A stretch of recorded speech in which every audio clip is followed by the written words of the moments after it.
Hello, good afternoon, and welcome to Communities Live here on Sheffield Live 93.2 FM.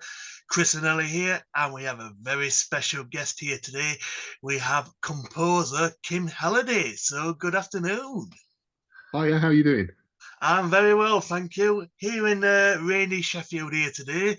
How's the weather on your end? I think it's rainy pretty much everywhere. So, well, hopefully it'll brighten up sooner or later. But for our listeners at home, give us a bit of background. Tell us a little bit about yourself. Okay, so I'm a baby boomer. I was born in the 60s. I lived in Basingstoke when I was small, which is a London overspill town on a council estate. And when I was at junior school, there was an experiment, I think, where they decided that it would be really good for our learning if we all decided what we wanted to learn and didn't do any other things. So after about a term, they decided this was Lord of the Flies. We'd all gone feral. And they brought in a lot of extra teachers to try and catch us up on all the maths and English that we'd ignored for a term or so. But what that meant was there was a music teacher called Mr. Sadler who came in. I can remember him coming into a room and giving us all something to bash and saying, when I point to you, hit that thing. And suddenly we were making music. And that was a bit of a moment in my life. And then I've never looked back or sideways, come to that. And he encouraged the children that that were interested in it, which I obviously was, and encouraged me to learn to play the xylophone, and then he encouraged me to take violin lessons, and that is there. It is there. I was hooked forever. So I started playing the guitar when I went to comprehensive school. They beat that out of me in about 3 weeks, and I started playing the guitar and started playing in bands. So then it was it was the end of glam rock, I suppose, prog rock. I mean, you can imagine, 13-year-old me trying to play Black Dog by Led Zeppelin. It's ridiculous.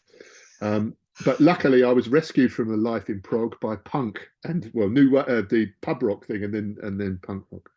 I remember seeing Dr. Feelgood on the television on Sight and Sound in concert, or Rock Goes to College or something like that, and looking at them and going, well, they look like me.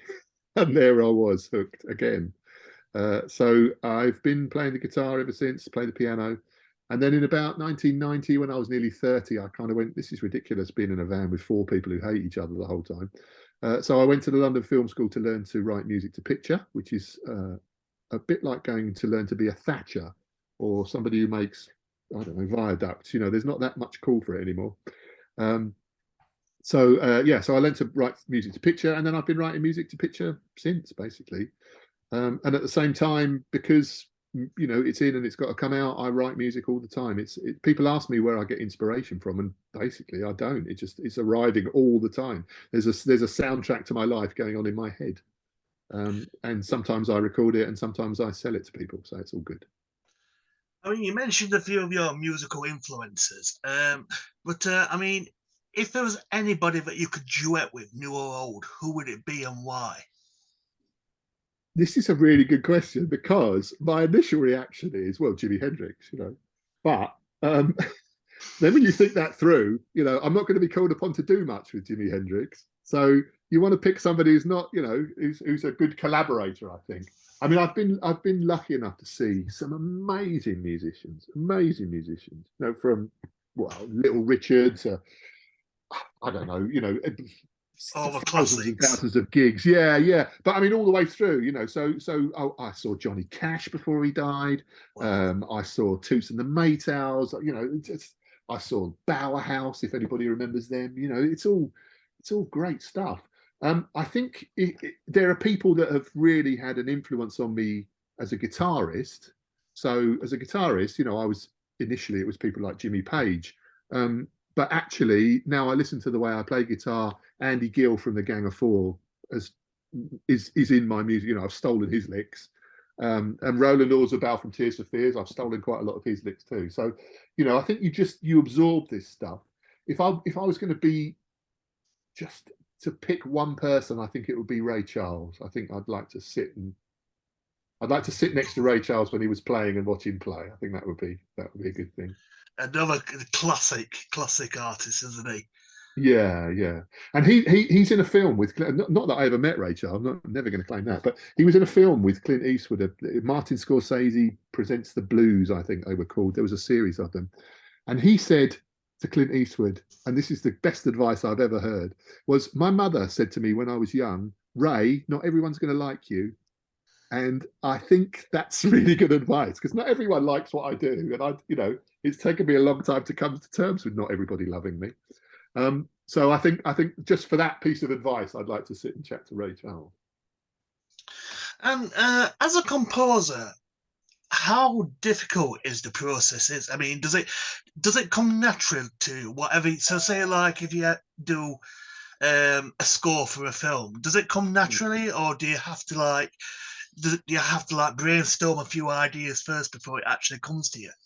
The thing about being a film composer, and this is the bit that, well, one of the several bits that make me love my life, is that the first thing you have to do is you have to find a description and from the director or the person who's briefing you. They'll say things like scary, and you kind of go, well, I've got to interpret scary in a way that is Sure. means scary to them, and that's a challenge, and that's good fun. And Do so we what give? typically would happen was, sorry, go on. Sorry, I was just gonna say, do we actually give you like the final cut? Do we actually give you some scenes to actually work with, or do we give you the full film, or do you The have to? way Do we just give you like ideas that you've got to work on, but don't see the finished product till after you've completed the score?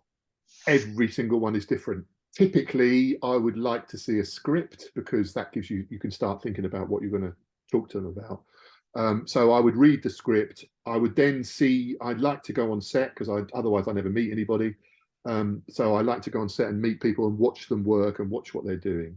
You just have to keep out of the way though. Is the thing because at that time when that's happening for the composer, for me, the director's up to their ears in directing and the editor's editing and all that stuff.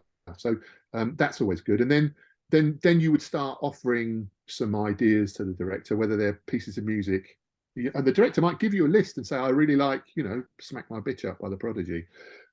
Or I'd like it to be like this. What it depends on the musical vocabulary of the director. And some directors are very, very good at this, and some directors are less confident about it. And then it's my job to kind of draw that out of them.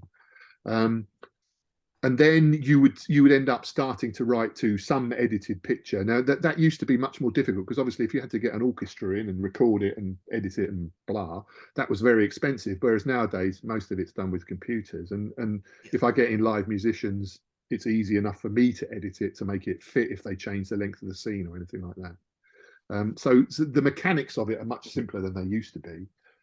The art of it is to find the pieces of some music which brings to the scene the tone that the director's after, and that's just great fun. That's good fun, and I pride myself on I'll do it over and over and over and over and over and over and over and over until I get it as near right as possible.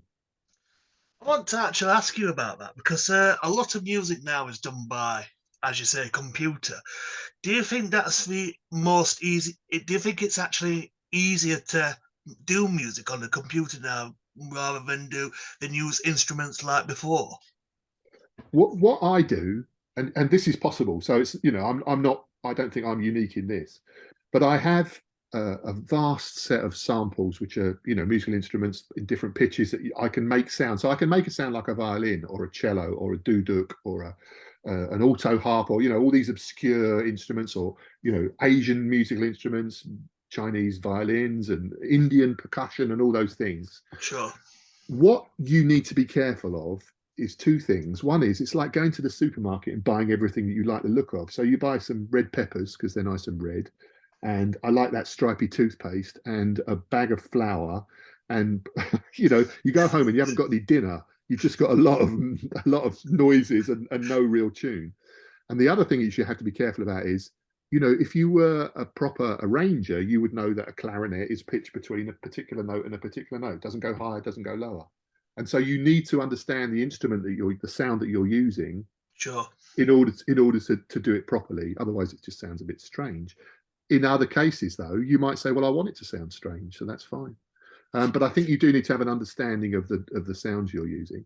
And then, so if I've got a basis of those sampled sounds, if you like, computer generated sounds. Then I also play live guitars and saxophones and things on it, and maybe I've got friends who are cellists and guitarists and singers, and so we get live instruments into it, and we edit those live instruments in with the computer generated ones. So it's not that we're just using the computer as a source of sounds and a convenient way of recording. It's not like AI generated music. That's a different thing. Sure. Now, this is interesting because you have a project that is called Babylon. That you've recently released in January 31st, parts 1 and 2, and then you've got parts 3 and 4 on the 13th of February, and parts 5 and 6 that have been released on the 27th of February. So tell us a little bit about that. I mean, so how did you decide to break up the project in 6 parts? I mean, was it originally planned as 6 parts, or no? This is how these things. This is a journey into the mind of Kim. So strap in, folks. This is a bit strange. So I was having a chat with a friend of mine who's in the music business, and we were talking about social media. And I said the problem I have with social media is nobody really cares what I'm doing. Kim's going to make himself a cup of coffee and then sit and stare out the window for another 10 minutes.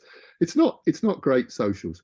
And she said it was great, wasn't it, in the 60s when it was just release a single, tumbleweed for 6 weeks, release another single. And I was like, oh, wait a minute, that's not a bad plan. I might just do 3 single pieces of music and release them like that and see if that is an easier way of doing it than wait until you've got an album's worth and then releasing it and sure, plunging into the airways and that stuff. So 3 pieces of music, as you can imagine. So off I go, and I'm like, 3 pieces of music, that's a good idea.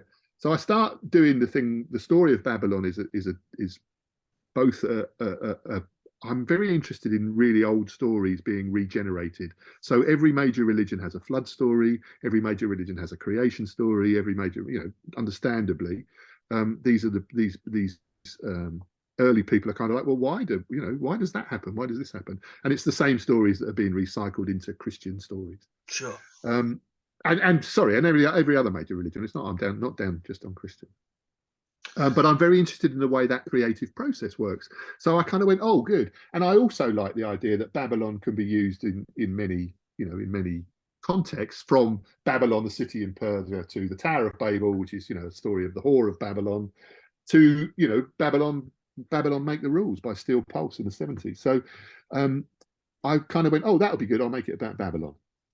And then I can twist it. And then I started thinking about the flood story particularly, and the fact there are fundamentalist Christians who think that there were dinosaurs on the ark. And I have a bit of a problem with that, has to be said. So I'm kind of okay. The stories were made up 2,000 years ago, so it's all good.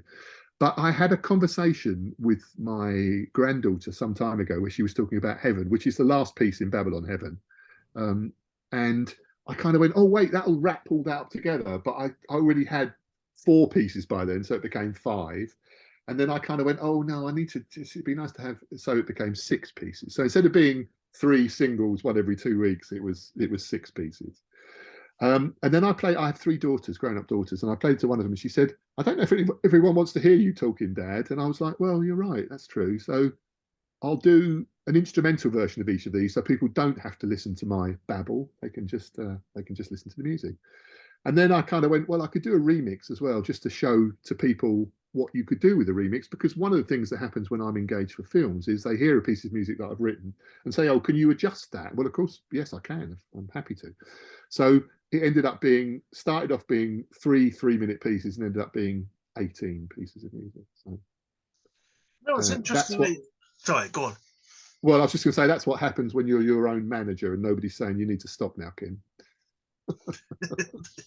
I'm going to say it's interesting because, like you say, you've got you start with a beginning, then you've got a middle, and then you've got an end. And I mean, was it a difficult process to think of the full story together? Really? No, not really. I think I get really engaged by something. So I was really engaged by the story, the way in which this flood story is available in so many different cultures. And that became, so I started looking for flood stories. Then, of course, you've got, there's a Chinese flood story, and there's a Babylonian flood story, and there's a slightly different Greek flood story, and a slightly different Roman flood story. That really interests me. And so there were more stories that I could have told, but I kind of went, oh, wait a minute, this is, perhaps I am the only one who's interested in this. But I like the idea that I've been able to link all these things together. I did a couple of projects last year called Unpleasantville in Bristol and Bath, which were audio tours. So this is augmented reality. You can go and listen to them in Bristol and Bath and follow a map through those cities, and it tells stories. But in order for it to be interesting, I think for me, rather than being in Bristol, it wasn't about Isambard Kingdom Brunel, and in Bath it wasn't about Jane Austen Nutch. It's Unpleasantville, so it's about the Bristol one's about a Victorian serial killer in Bristol riots. The Bath one's about the hideous things they did to each other in the baths and Frankenstein. And so I think I like the idea that you can weave these things together and then hopefully come to a conclusion at the end. So that's what I've tried to do with Babylon as well. So we spoke a little bit about Babylon. In the future, if you can tell us, is there any upcoming projects that you're currently working on without giving too much away? Yeah, no, I'm happy to talk about it. I'm doing this augmented reality thing is an interesting area for me. And so I've done a thing where we've added audio to a tour. I've done a thing where we've created music and audio for a tour. The next thing is to put some video into that and make it so that people stop and watch a video. So I'm looking at a project about a tarot reading, tarot cards, to use that with. So that's quite exciting, and I'm looking forward to doing some more work on that.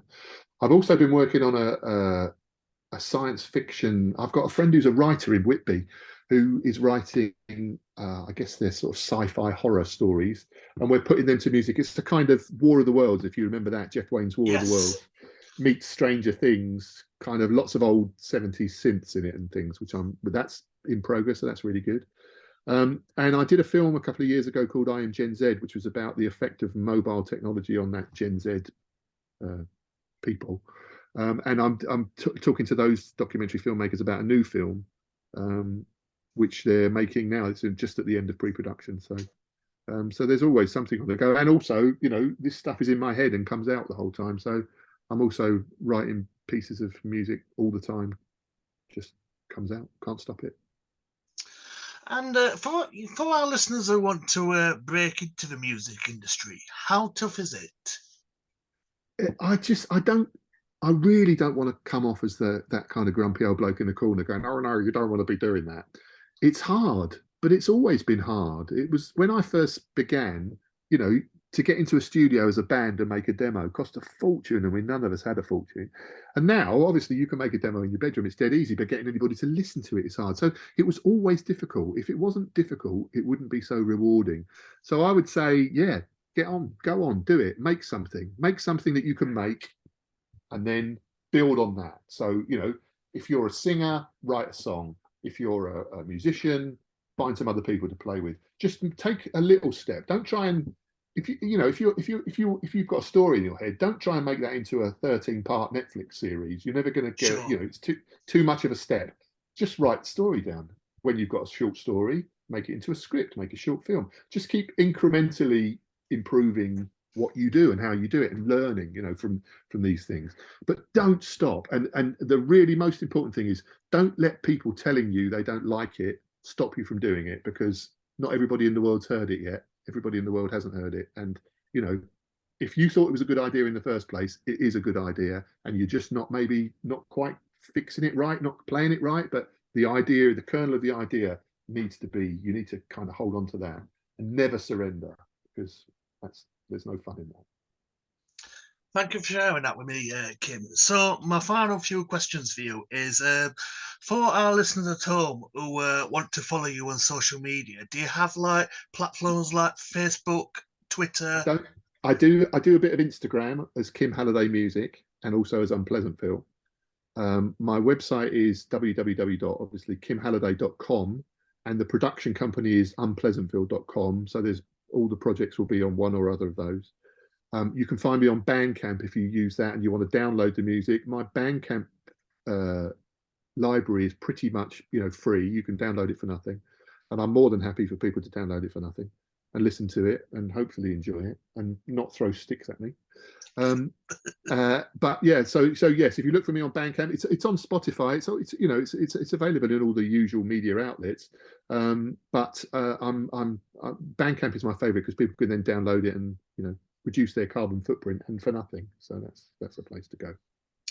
And my final question for you is, for Babylon, for the different parts, how can people get a copy? Is it on your Apple Music, Spotify? Yeah, it's on Apple Music, it's on Spotify, it's on Amazon Music. I think it's on all the, the distribution's the same as everybody else's. I will put it up on Bandcamp once we've finished the kind of round of it all being available, and you can listen to it on my website. There's a jukebox at the bottom of my website page, which has got all those pieces on it. And then, as I say, you'll be able to download it from Bandcamp free at some point in the near future. If you want a copy that you want to keep, get in contact. If you need anything from me, do give me a shout, and I'm happy to answer people's questions. One of the things that happened when I was working on I'm Gen Z was we engaged with some young people to put their music in the film, and so I've been keeping in contact with them. They don't need any help from me in writing music or producing music, but they often like to have my background, because I've seen a lot of contracts and done a lot of legal stuff and all those kind of things. So if people want some help with anything, do please get in touch. Kim, thank you very much. It's been a pleasure, mate. Thank you. It's been really nice. Yeah, lovely to speak to you. Nice to speak to you too. So again, tell us one more time how people can get a copy of Babylon, please. If you go to www.kimhalliday.com, you can listen to it there.